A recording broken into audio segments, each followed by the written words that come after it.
When you're starting to offer advisory engagements to clients and prospects, it's very common to get nervous. Say you're talking with a prospect and you can tell that they need help beyond writing.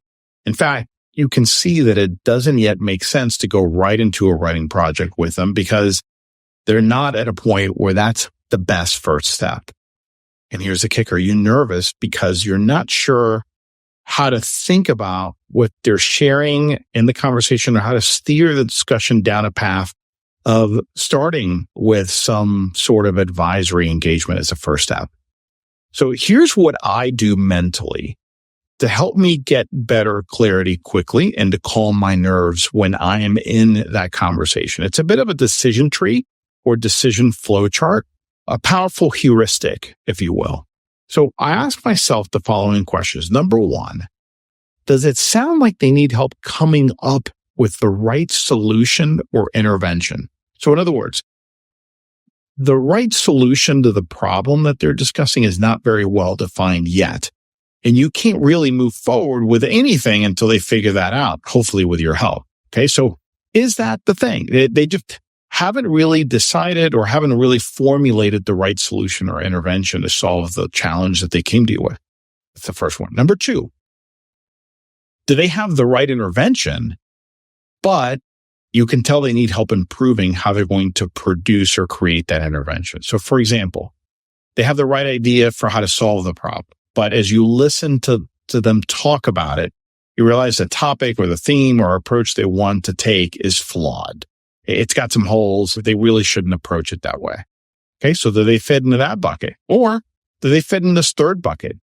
Do they have the right intervention and the right approach, but they need help bringing that intervention to life? They haven't figured that part out yet, the execution part, like how to actually design or plan that out. For example, they want to interview, or they're telling you they want to interview 15 subject matter experts, which you know is way too many.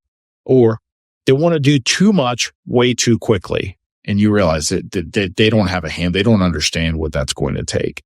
Okay, so that's what I look for. Which of these three buckets do they fall into? Number one, does it sound like they need help coming up with the right solution?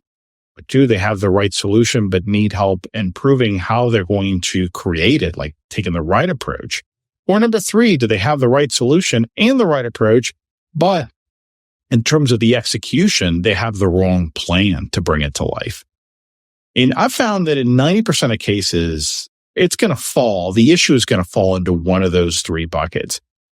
And the reason these internal questions are valuable, they're internal to me, that's what I'm asking myself, that's what I'm thinking through as I'm listening to them, is that they can help you categorize the exact type of need the prospect has and how you'll steer the conversation and how you're going to offer to help them. And if you can determine this quickly and efficiently during the prospect conversation, you'll have more mental and creative bandwidth to listen more attentively to what they're saying and end the conversation by stating your case confidently for why you're suggesting that you start out with this type of engagement.